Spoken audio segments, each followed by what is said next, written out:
Alright guys, so today we're going to talk about the quiz review that we gave you. We are starting with question number 4, which is the first question on the forms, and we are starting with what our opposites are.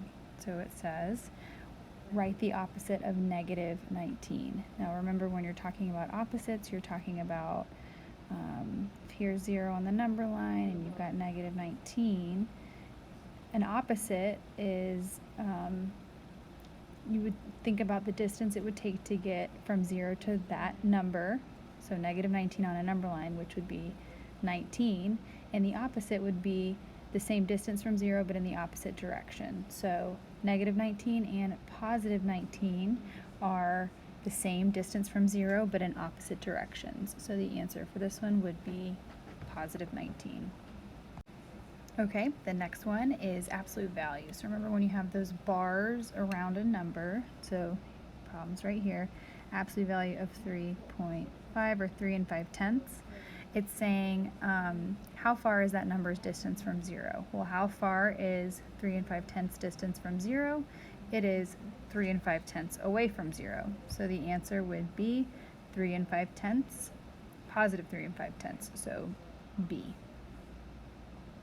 Now the next one's a little bit different. It's saying what's the opposite of the absolute value of negative 23. So to do this, you would want to start inside of your absolute value. So what's the absolute value of negative 23? Well, that would be 23, because negative 23 is 23 away from 0. And then you would look at that opposite at the end, and then we would say, what's the opposite of 23? Well, that's negative 23. So the correct answer here is A. Alright, so let's look at number 7. So number 7, now you've got parentheses instead of absolute value sign. And the way that you would say this problem is, what is the opposite of negative 10? So the way that what you can do to solve this is take a look at inside your parentheses first. So you've got negative 10, and we're going to say, okay, what's the opposite of negative 10? That's positive 10. And then what's the opposite of positive 10? That's negative 10. So the answer here would be negative 10. So start inside your parentheses and work your way out. Alright, the next one, the temperature outside at Miss McCall's house was negative 5 degrees Fahrenheit, and it was negative 3 degrees Fahrenheit at Miss Townsend's house. Where was the temperature colder? Okay, when you're talking about negatives, the bigger the negative number, the colder it's going to be. So negative 5 is going to be colder than negative 3, so it is colder at Miss McCall's house. Alright, the next one says to change the fraction to a decimal and a percent, and then it says use bar notation if you need, and show your work. So on a piece of paper, we are going to be converting 1 1/5 first to a decimal and then to a percentage. So let's go ahead, and there's a few ways that you could solve this. What I'm going to do is I'm going to do my cartwheel. Alright, so I'm going to make this into an improper fraction first, and then we'll divide. So to do that, we're going to do 1 times 5 plus 1 to get our numerator. 1 times 5 is 5, plus 1 is 6 over 5. So 1 1/5 is really 6/5. And then once we have our improper fraction, we can divide to make it into a decimal. So we're going to put 5 into 6. Okay, 5 into 6, that goes 1 time. Get 5, subtract, you get 1. You're going to have to add a decimal and a 0. 5 into 10, that goes 2 times. So 5 times 2 is 10, and we're done. So our decimal is 1 2/10. And then the next thing is to change that into a percentage. So remember, when we're going from a decimal to a percent, so our decimal is 1 2/10, we're going to multiply it by 100 to get the percentage. So 1 2/10 times 100 would give us 120%. Another trick, remember, that we talked about is when multiplying by 100, you can just scoot your decimal 2 times to the right, and when we do that, we still get the 120%. So if we look at our answers, 20%. We are looking for 1 2/10 and 120%, which would be D. All right, let's take a look at 11. So we are changing -2/9 into a decimal and then into a percentage. So going from fraction to decimal, we're going to do what we just did, which is divide 9 into 2. Okay, so 9 cannot go into 2, but it can go into 20 2 times. 2 times 9 is 18. When you subtract, you get 2. Add a 0, drop a 0. 9 into 20 again, it goes 2 times and we get 18. When we subtract, we get 2. As you notice, or what you will start to notice, is we're going to keep getting the same thing, because every time we subtract, we're going to get 2. We have to drop a 0, and 9 can go into 20 two times. So what you'll notice is this is repeating. So to write that, we would say you can do 0 and 2/10 with the bar over it, just like that. Okay, so that means it goes 2 forever and ever and ever. Okay, now to remember, just like the last one, to change a decimal into a percentage, we're going to take that numbers. We'll take, you can put 22 hundredths. You could keep writing 2s if you want. I'm going to write that line. Just remember that it repeats forever. And we're going to take that and we're going to multiply it by 100. Remember, that's how we change that to a percentage. So if we take 22 hundredths and multiply it by 100, we would get 22, right? Remember the trick too we said was to scoot your decimal twice.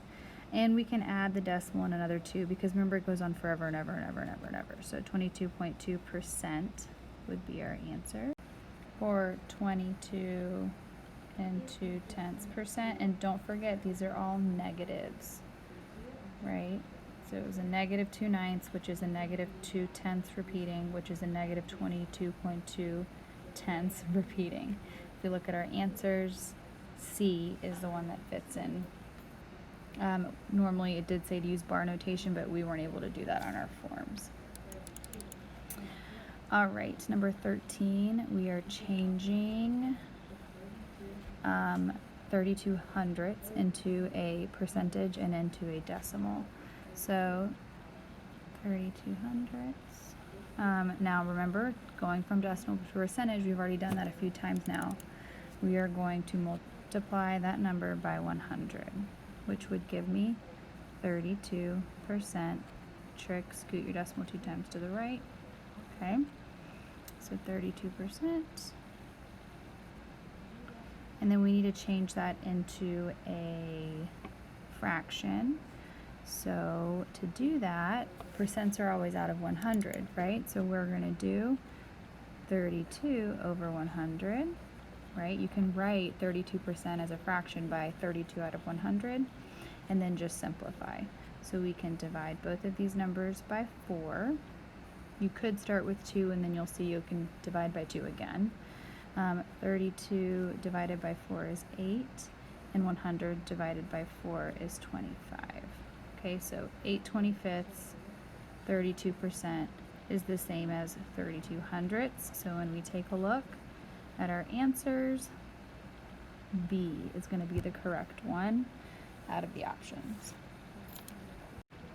All right, let's take a look at number 15.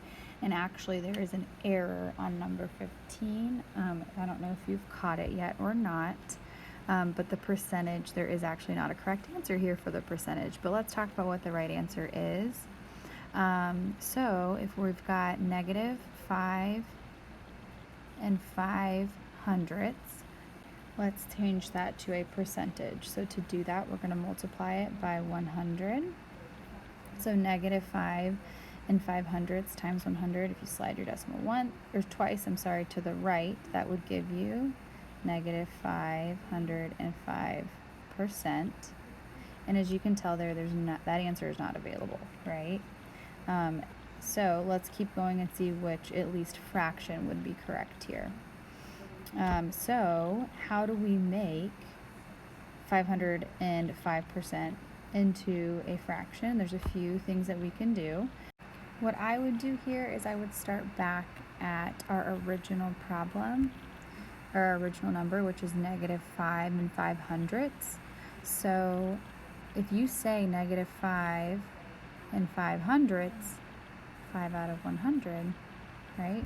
Remember, when you say the word and you write it as you're saying it and then simplify, you'll get your answer. So the 5 will keep, but this, we can divide both of these by 5.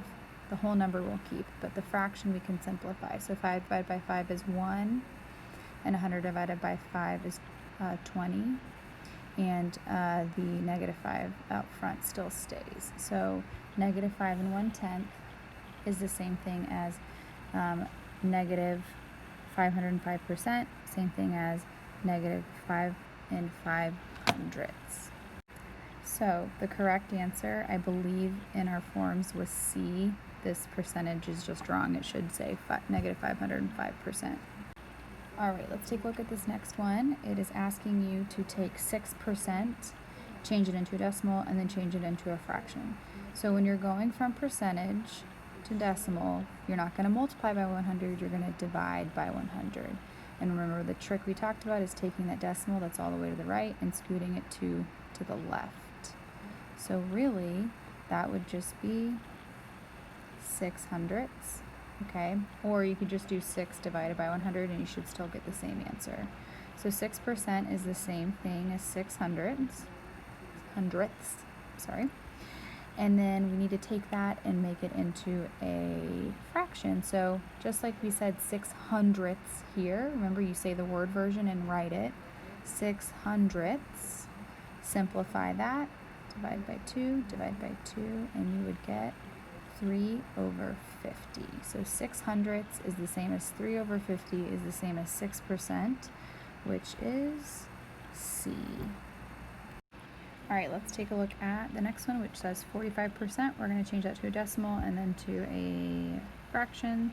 So remember, if you got a percentage, like 45%, you're going to divide by 100 to make it into a decimal, or scoot your decimal 2 times to the left, 1, 2, which is 45/100ths. Okay, so 45% and 45/100ths, same thing.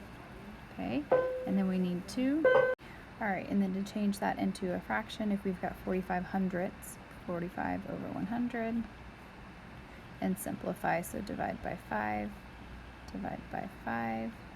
45 divided by 5 is 9, and 100 divided by 5 is 20. So 9/20ths would be your fraction. So if we take a look at our answers, this first one, A, is the correct choice. All right, now we're going to shift gears and talk about integers and what integers represent the situations. All right, the next question says, which integer represents the situation? And then it says, Ms. Smith, has a debt of $4. All right, so if we're talking about what integer, so what integers are negative or positives, what integer represents the situation, the answer should be -4. So somebody having a debt is negative. Okay, this next one says, which integer represents the situation? So 15 degrees below 0. So 15 degrees below 0 is, -15. If we're talking about 32 feet above sea level, that would be +32. Now this question here, the way that we worded it is not great, so I'm actually going to have us ignore this top part so that it matches what the key is, or the forms is asking us, which is, Miss Cattell borrowed $7. How much does she owe? This is when we would use absolute value, and she owes $7. You wouldn't say she owes -$7. All right, and for this last one, the Volunteers had a gain of 10 yards and the Bulldogs had a loss of 20 yards. Which team had the greatest change? When you're talking about change, even though one of them had a gain of 10 and the Bulldogs had a loss of 20, greatest change is always going to be absolute value.